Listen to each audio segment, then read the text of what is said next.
Well, Thandi Smith, Head of Programs at Media Monitoring Africa, joins us now as we continue to reflect on South Africa's democracy 30 years on, with a special focus this time on media as well as press freedom. Thandi, happy Freedom Day to you. Thank you so much for joining us. Look, media as well as press freedom is an integral part of our democracy. Talk us through the role that media has played and continues to play in our modern day society 30 years and beyond. Sure. So, and happy Freedom Day to you as well.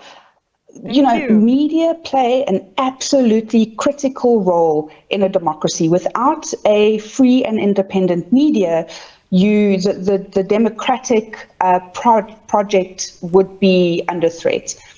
And our media environment today, compared to pre-1994, we can really confidently say that we do enjoy a really high level of media freedom. Over the years, we've seen investigative journalism hold those in power accountable, and that is really what is sort of at the foundation of a quality and free media, is holding the power to account. And in recent years, I mean, we have also witnessed some serious breaches in media freedom, right, Thandi? There has, however, been quite significant gains in this regard. What have been your most noteworthy ones so far? Absolutely. Wherever you have a thriving free press and you have, those in power wanting to take advantage of that, we see threats to independence of media, and we've seen that in our own environment. And particularly, you can say with the likes of the public broadcaster over the years, we've seen political interference and attempts at a political interference over many years at the public broadcaster. And that is the one, really critical media institution in the country, is the public broadcaster. And when you see threats to that independence, you start to worry about how free a media is. And we don't just talk about political interference. We talk about interference from corporate, from business, and the new threat in sort of these days is the threat from digital platforms, social media platforms, taking away news revenue, having to change business models of media.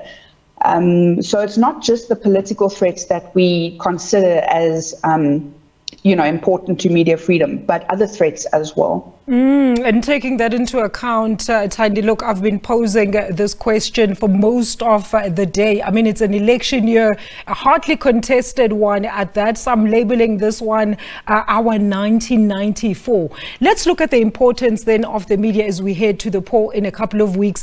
Can the public still rely on and trust the media in adequately informing them? I'd want to say that the media, it is critical that the public trust, at least put a high level of trust in our credible news media. And that is because the amount of mis and disinformation online and on other sources of information is viral. And so media and news media have a responsibility to ensure that the electorate is getting accurate and objective and quality information so that you can make an informed decision on voting day. The election period that we are in is a massive challenge for media. And it's because we have seen changes in the electoral process. We have seen changes in how candidates are campaigning. We've seen changes from political parties to include independent candidates.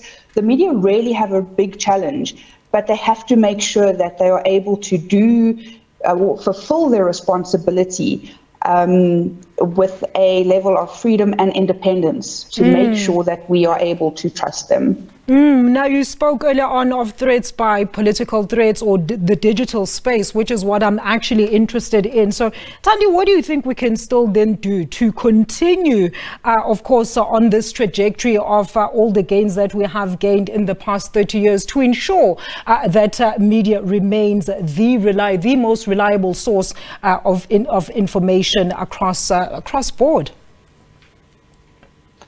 Well, we need to, so there are a couple of things. I think that one of the big issues is that media need to be sustainable. News media need to be sustainable.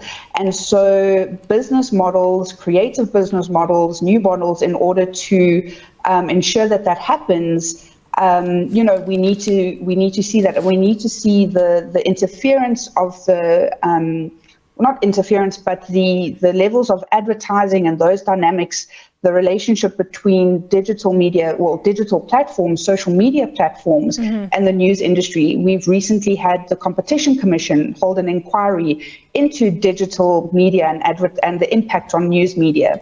So that's one really big challenge. The other one is really to make sure that we continue to see levels of independence in the likes of the public broadcaster. And that is also where we've seen the sort of political threats and political sort of gains into trying to interfere. But we have to ensure that the SABC remains independent. We have to ensure that news media are sustainable, and ordinary people need to make sure that they are also supporting media. Media themselves also have a responsibility to make sure that they are remaining as consistently credible as possible. We have the likes of the Press Council, the self-regulatory body that regulates members of the Press Council. We've got the BCCSA. We have mechanisms to hold media accountable when they get it wrong as well.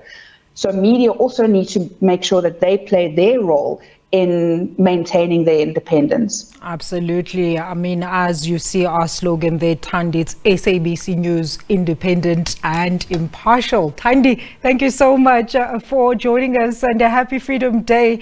Enjoy the rest of your day today. That was, of course, Thandi Smith. Thank you. That is Thandi Smith from Media Monitoring Africa, and we were just reflecting on the media as well as press freedom on this Freedom Day.